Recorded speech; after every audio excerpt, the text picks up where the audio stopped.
Hello students, आज ई virtual class में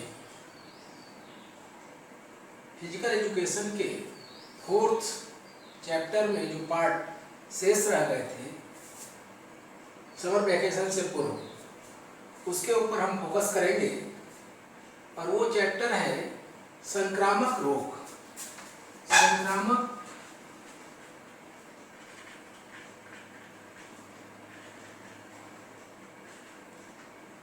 जिसका कि पीडीएफ हमने आपको उपलब्ध कराया था, आज उसको हम ब्रीफ कर रहे हैं आपकी इस वर्चुअल क्लास में। संक्रामक रोग कहते किसे हैं? संक्रामक रोग, इन्फेक्शन डिजीज।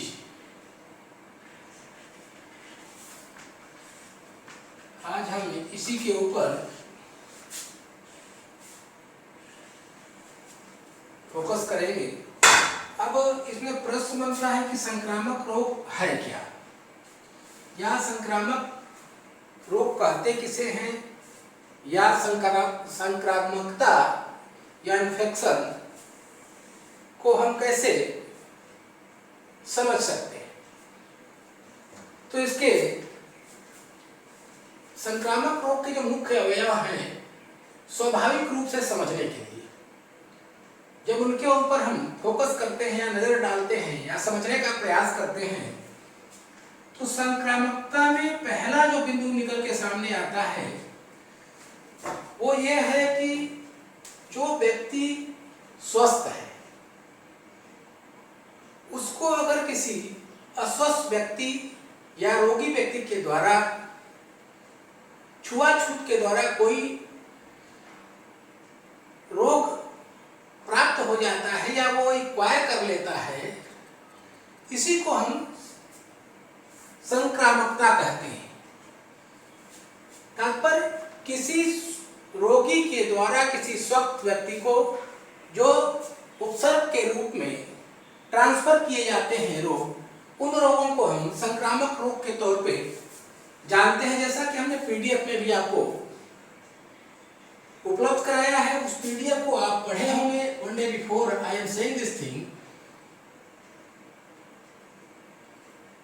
कि इस चैप्टर को आप केयरफुली देखेंगे और उसमें जो भी चीजें बताई गई हैं उनको ध्यान से पढ़ने का प्रयास करेंगे। अब देखिए, संक्रामक रोग जिसका पीडीएफ हमने आपको उपलब्ध कराया है, ऐसे रोग जो रोगी द्वारा स्वस्थ व्यक्तियों को हो जाते हैं, इन रोगों के विषय को शरीर में प्रवेश होने से रोग उत्पन्न होता है, उसे संक्रमण इन्फेक्शन कहते हैं और इन रोगों को संक्रामक रोग कहते हैं। अब संक्रामक रोगों के स्थान, जो उपसर्ग होते हैं या उपसर्गकारी जीवाणु होते हैं, उपसर्ग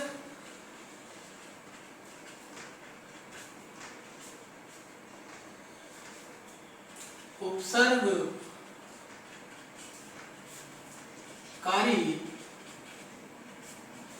जीवाणु। अब इसमें आप देखेंगे कि इनके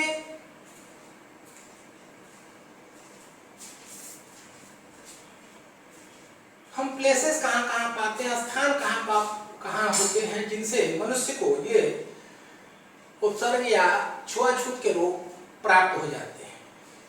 इसकी जब हम समीक्षा करते हैं तो ये पता लगता है कि ये असीमित है, ये स्थान जो है वो असीमित है, इसको हम काउंट नहीं कर सकते, असीमित।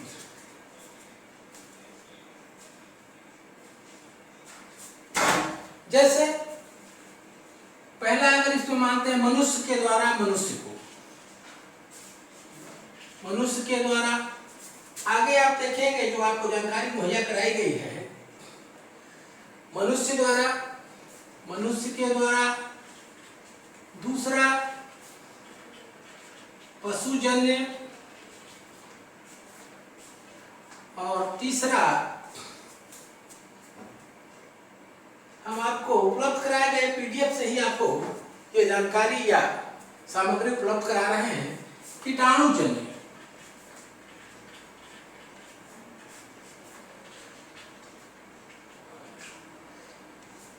उत्सर्गकारी जीवाणु जो कि असीमित होते हैं और किनके द्वारा मनुष्य को प्राप्त होते हैं या कैसे वो एक्वायर करता है, उसकी जब हम समीक्षा करते हैं तो 3 बिंदु मुख्य रूप से सामने निकल के आते हैं। पहला हमने जो आपको बताया, मनुष्य के द्वारा कोई बीमार मनुष्य जब किसी स्वस्थ मनुष्य के संपर्क में आता है और वह व्यक्ति उस बीमारी से ग्रसित हो जाता है, तो यह माना जाता है कि उत्सर्ग वह व्यक्ति है, स्थान वह व्यक्ति है जिसने उसको ट्रांसफर किया। दूसरा पशुजन्य, बाय द एनिमल, जैसे डॉग हो गया,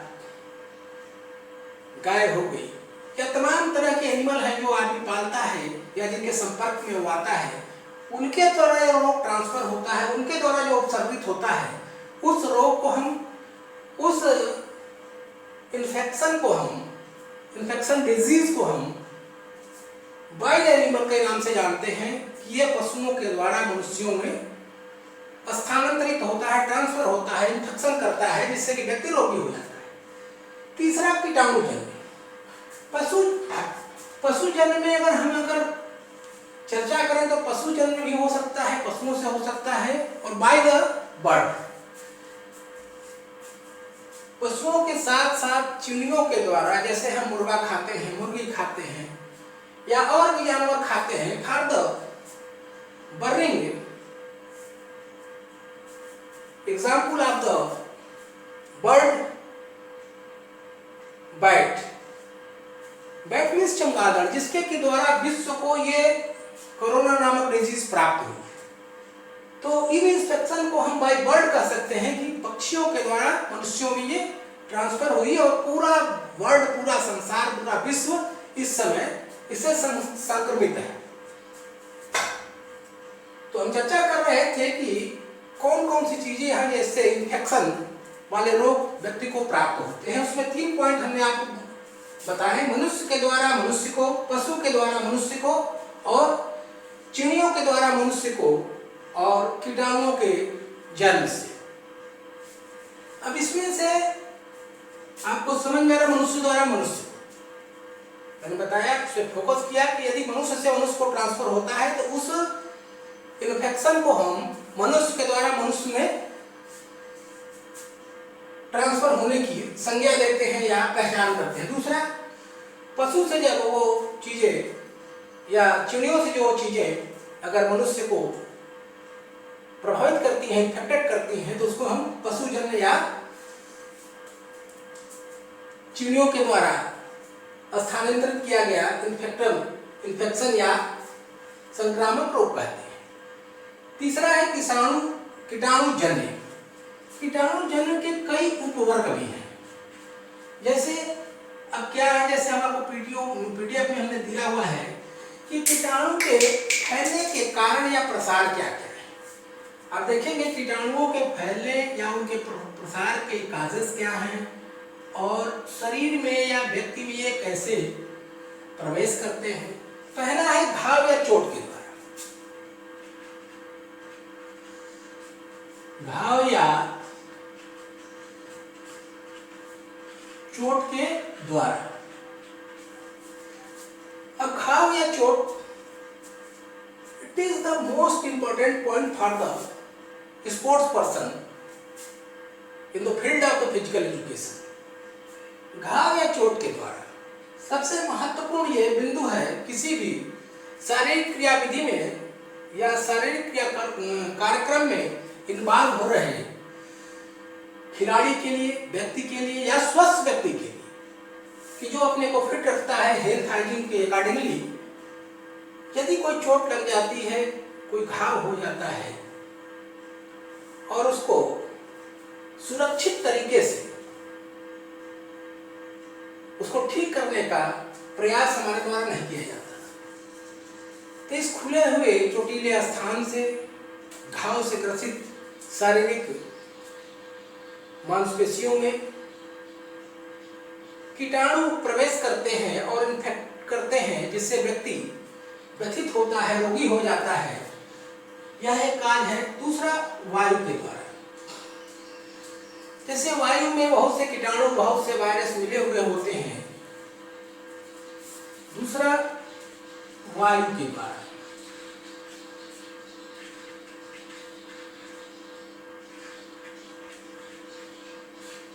अब आप रोज पढ़ते होंगे, टीवी पे देखते होंगे, समाचार पत्रों में पढ़ते होंगे कि दिल्ली की वायु, मुंबई की वायु, बनारस की वायु बहुत प्रदूषित हो गई है। उसका तात्पर्य क्या है? उसको समझाने या बताने का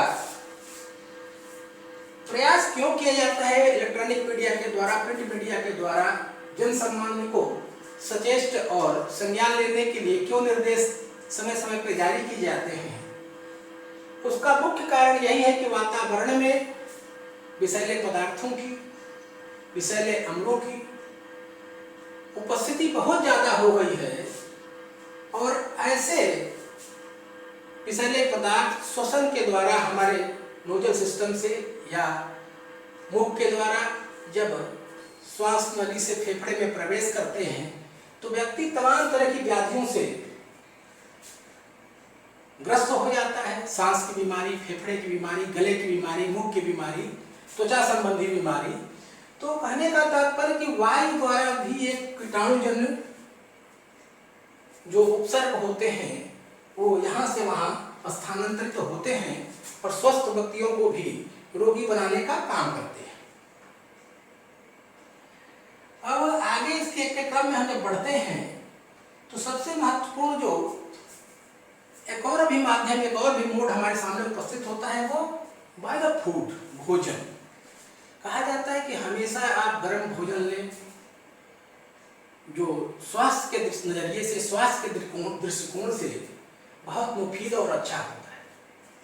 कभी भी बासी या 1-2 दिन का रखा हुआ जंक फूड हमें ग्रहण नहीं लेना चाहिए क्योंकि भोजन बनने के कुछ समय के बाद ही उसमें बैक्टीरिया का प्रोडक्शन चालू हो जाता है, उसमें बैक्टीरिया उपस्थित होना, जन्म लेना शुरू कर देते हैं। इसलिए जितना ही ताजा भोजन व्यक्ति करता है वह उसके स्वास्थ्य के लिए उतना ही मुफीद और स्वास्थ्यवर्धक होता है। हेल्थ एंड हाइजीन के अकॉर्डिंगली, डॉक्टर की सलाह के अनुसार या जीवनचर्या को नियमित तरीके से जीने वाले योगियों के माध्यम से ये बार बार बताया जाता है कि हमको जंक फूड, सड़े गले पदार्थ, बासी फूड या ऐसा कोई भी भोजन नहीं करना चाहिए जो हमारे बॉडी के मैकेनिज्म को रोगग्रस्त करता हो, प्रभावित करता हो। तो तीसरा कार्य जो है वो है भोजन के द्वारा हमको कीटाणु प्राप्त होते हैं और इनके द्वारा स्वस्थ व्यक्ति भी रोगी हो जाता है। आज हमने आपको संक्रामक रोग, इन्फेक्शन डिजीज, उपसर्ग और किनके माध्यम से व्यक्ति को होते हैं उस पर चर्चा की। अगले पीरियड में या अगले नेक्स्ट टर्म पे हम आपको इसकी remedy, what is the remedy of the infected disease, इन रोगों से बचने के उपाय क्या हैं, उस पर चर्चा करेंगे। बहुत बहुत धन्यवाद। आज इसको आप देखें, तैयार करें। Good day, thank you.